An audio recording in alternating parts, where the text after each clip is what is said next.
Despite a pending indictment on corruption charges and a bruising campaign, a narrow victory for Benjamin Netanyahu for his fifth term as Israeli Prime Minister.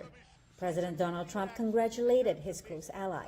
Everyone said, and I never made it a promise, but everybody said you can't have peace in the Middle East with Israel and the Palestinians.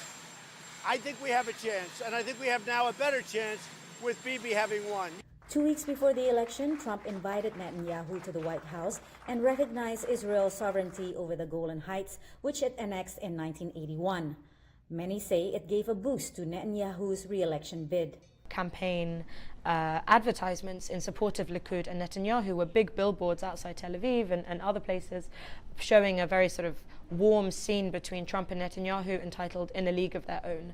On Monday, Trump designated the Islamic Revolutionary Guard Corps, a branch of Iran's armed forces, as a terrorist organization. Analysts say that was another gift to Netanyahu. To sort of help the Israeli Prime Minister make his case that his, if you will, hawkish positions on the Iranian regime are paying off. In the past, Trump has indicated support for a two-state solution between Israel and Palestine.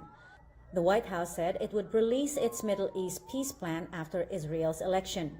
But analysts are skeptical Palestinians will accept the plan after Trump's support for Netanyahu on issues such as the Golan Heights and recognizing Jerusalem as Israel's capital, as well as cutting aid to Palestinians. So if that is what has happened in terms of actions, then it's kind of hard to believe that the Trump administration actually has a realistic peace plan to offer the Palestinians. And if you don't have anything to offer the Palestinians, then who is Israel going to make peace with?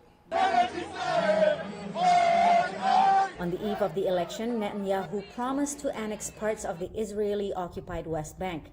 Trump has not signaled whether he would break with decades of U.S. policy and support the move. Annexation will drastically alter the face of the West Bank. It'll make prospects for peace near almost impossible, and it'll definitely illustrate yet again that the Netanyahu-Trump axis speaks out of one side of its mouth and acts in another.